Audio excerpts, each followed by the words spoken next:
Hello all the set aspirants. आप लोगों को पता ही है कि आप लोगों का जो एग्ज़ाम है, इस एग्ज़ाम में सबसे इम्पॉर्टेंट एंड सबसे इजी टॉपिक, या फिर कह सकते हो कि सबसे सॉलिड मार्क्स जहाँ से आते हैं, सबसे इजीली मार्क्स जहाँ से आते हैं, जो करेक्ट आपका मतलब ऑलमोस्ट 100% करेक्ट करने का आपका पास मौका होगा, that chapter is NMR. That chapter is NMR, in other word spectroscopy. That chapter is spectroscopy. तो इसी स्पेक्ट्रोस्कोपी के कुछ क्वेश्चंस आज हम करेंगे। इस क्वेश्चन में क्या है कि ये सब क्वेश्चन आपके जो कंसेप्ट है उसको सही करने के लिए ये सब क्वेश्चंस है।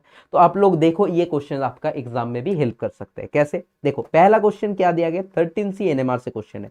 क्या पूछा गया है कि the number of signals observed in the proton decoupled 13C NMR spectrum of the compound is. Of the compound यहाँ पे नंबर ऑफ सिग्नल्स कितने आएंगे। तो ये जो कंपाउंड है इसको क्या कहते हैं? एडामेंटेन। इसको क्या कहते हैं? एडामेंटेन कहते हैं। क्या कहते हैं? एडामेंटेन। अब एडामेंटेन में हमें देखना पड़ेगा कि कितने डिफरेंट कार्बन है। एडामेंटेन में हमें देखना पड़ेगा कितने डिफरेंट कार्बन है।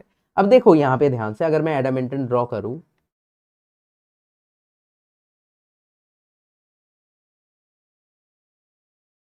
ये है एडामेंटेन हमारा। अब यहाँ पे अगर ध्यान से देखोगे कि ये कार्बन और ये carbon and as well as क्या है कि ये और ये सब कार्बन कैसा है? CH2। ये जो 6 कार्बन है ये क्या है? CH2 carbon. और वहीं पे अगर मैं ये ड्रॉ करूं कि ये वाला कार्बन, ये वाला कार्बन, ये वाला और ये जो 4 कार्बन है, ये कार्बन कैसे है? CH कार्बन है। ये कार्बन कैसे है? CH carbon. तो CH2 कार्बन कितने हैं? 6, और ये कार्बन है 4। तो इस इन 6 के लिए एक पीक आएगा और इन 4 के लिए एक पीक आएगा। तो टोटल पिक्स कितने आएंगे? तो how many peak will get? That is 2 peak आएंगे। टोटल पिक कितने आएंगे? 2 पिक आएंगे। लाइक ऐसा अगर कार्बन एनएमआर हुआ तो यहाँ पे क्या होगा कि एक 6 कार्बन के लिए एक पिक आएगा। ये क्या होगा? 6 कार्बन के लिए। और एक क्या होगा? 4 कार्बन के लिए, जो थोड़ा थोड़ा डिसल्टेड होगा वो क्या होगा? 4 कार्बन के लिए एक पिक आएगा। 6:4 होगा 4 कार्बन के लिए। तो 6:4 होगा, मतलब 3:2 रेशियो पे आएगा। तो 2 पीक्स आएंगे 6:4 में। ठीक है, तो करेक्ट आंसर हो जाएगा यहाँ पे ऑप्शन 1। ऑप्शन 1 क्या हो जाएगा यहाँ पे करेक्ट आंसर? ठीक है, चलो नेक्स्ट क्या है। ये भी बहुत इंपॉर्टेंट क्वेश्चन है। 13C एनएमआर का क्वेश्चन है। क्या पूछा गया है? पूछा गया है कि the number of signals observed in the proton decoupled 13C spectrum for the following compound is. The number of signals in the proton decoupled 13C NMR spectrum of the following compound is। तो यहाँ पे क्या है? यहाँ पे भी हमें देखना पड़ेगा कि कितने डिफरेंट कार्बन है। यहाँ पे भी क्या देखना होगा? कितने डिफरेंट कार्बन है। तो देखो यहाँ पे क्या है, तो ये जो अंदर के 5 कार्बन है ये एक तरह के कार्बन है। अंदर के 5 कार्बन ये एक तरह के कार्बन है। नेक्स्ट क्या है? नेक्स्ट अगर ध्यान दोगे कि ये जो बीच वाला जंक्शन कार्बन है, ये जो बीच के जंक्शन कार्बन है, ये भी अलग कार्बन है। ये भी क्या है? एक तरह के कार्बन है। अलग तरह के कार्बन है जो बीच में है। ठीक है, यहाँ पे जो बीच में कार्बन है ये भी अलग तरह के कार्बन है। ठीक है, क्यों? क्योंकि यहाँ पे हर एक कार्बन पे देखो, इस कार्बन का क्या है? एक डबल बॉन्ड जुड़ा हुआ है। इस कार्बन पे क्या है? एक double bond, complete double bond जुड़ा हुआ है। पर इस कार्बन पे क्या है? 2 डबल बॉन्ड एक साथ जुड़ा हुआ है।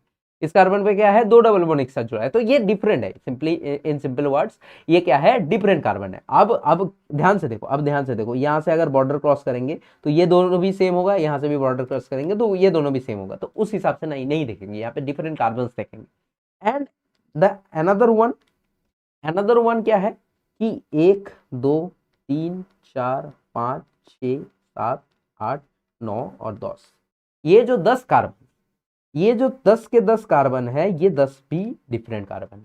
मतलब 10 अलग नहीं है, मतलब इन दोनों से, ब्लैक एंड रेड से डिफरेंट है।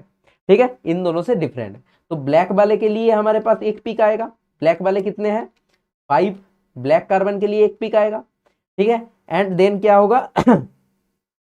देन क्या है कि 5 रेड कार्बन के लिए हमें एक पिक आएगा। एंड क्या है? 5 ग्रीन कार्बन के लिए हमें एक पिक आएगा। तो 3 पिक्स आएंगे यहाँ पे टोटल। यहाँ पे कितने पिक्स आएंगे? टोटल 3 पिक्स आएंगे, एक ब्लैक वाले के, एक रेड वाले के, ग्रीन वाले के लिए। तो करेक्ट ऑप्शन हो जाएगा ऑप्शन 3। ऑप्शन 3 क्या हो जाएगा यहाँ पे? Correct option. Okay, understood. Option 3 क्या हो जाएगा यहाँ पे? करेक्ट ऑप्शन हो जाएगा। ठीक है, तो ये हो गया हमारा 2 क्वेश्चंस यहाँ के कार्बन एनएमआर रिलेटेड। ठीक है। तो आप लोग CSIR नेट या फिर सेट के प्रिपरेशन ले रहे हो, तो आप अगर टॉप करोगे तो आपका भी फोटो यहाँ पे आएगा। तो उसके लिए क्या करना होगा, आपको पता ही है कि एटमोस्ट 510 प्लस मोर सिलेक्शन हमारे IFAS के साइट से हुआ है। तो आपको बस IFAS के साइट में रजिस्टर करना है, या फिर इस नंबर पे कॉल कर सकते हो, या फिर आप क्या कर सकते हो, IFAS का ऐप डाउनलोड कर सकते हो, या फिर आप क्या कर सकते हो, IFAS का ऐप डाउनलोड कर सकते हो, या फिर ifasonline.com में जाके लॉगिन कर सकते हो। तो इस हिसाब से आपको ये जो कंप्लीट वीडियो है इसका भी PDFs मिलेंगे एंड बहुत सारे फ्रीली अवेलेबल डेटास भी मिलेंगे। तो आप जाइए एंड लॉगिन कीजिए। होपफुली ये वीडियो आपको हेल्प किया होगा। Thank you, happy learning.